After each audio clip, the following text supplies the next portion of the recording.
That will be your unofficial top 5. Let's go back to Jeff Striegel with the cross.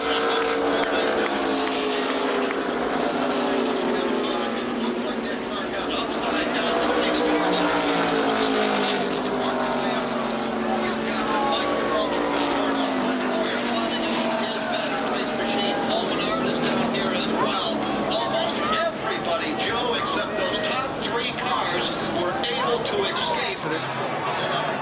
Tony Stewart's car up on its side. Jimmy Johnson's car all torn up.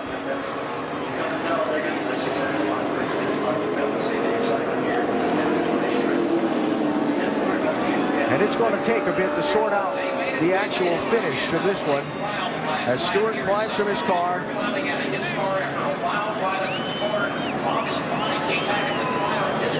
And that's great to see. Bobby Labonte. Labonte's climbed after technically Jimmy Johnson claimed his car. Damage on Dale Jr.'s car below. Right rear is still out the scene. And the scene. Good. That turned into a terrible day for him. And now his teammate going over to say hello. Dale Jr. just refired from the accident scene and came to the finish line. He's picking up Jimmy Johnson, who just climbed from his destroyed race car. Yeah, Junior just trying to complete the last lap. He came off pit road, crossed the line, and he saw Jimmy standing there. We'll be right back.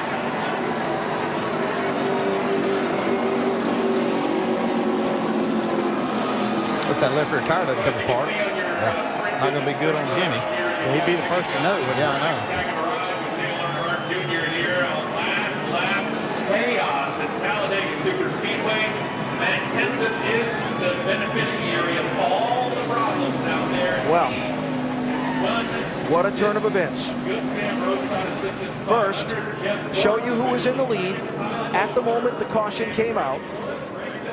There's Stewart with Matt Kenseth.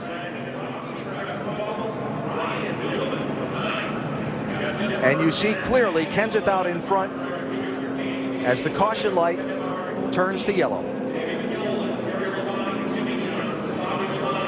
Yeah, it looks like the first three might be Kenseth, Gordon, and Kyle Busch from that point. Yeah. But it was anybody's guess from that point.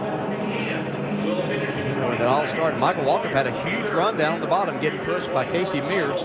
That definitely was the first contact we saw was Michael Waltrip into Tony Stewart, but he was getting a big, big push and nowhere to take it.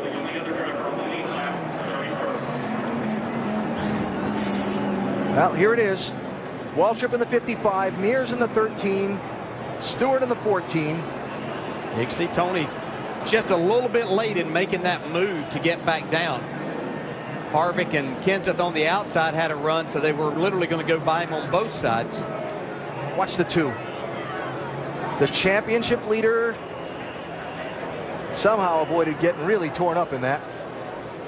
See, it looked like Martin Truex was going to get through there. Bobby Labonte caught him right at the end.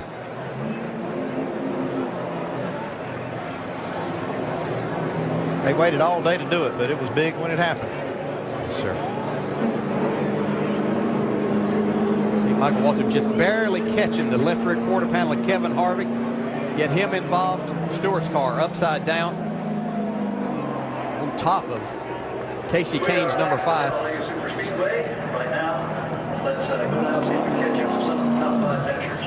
Down here, Greg Biffle, Kyle Busch, both of them kind of describing amongst the laugh and probably a big sigh as well. How well they got it. I just want to say one thing.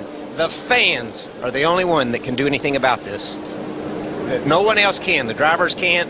The owners can't. And NASCAR's not going to do anything about it. So, you know, I doubt if the fans can either, but they can sure try.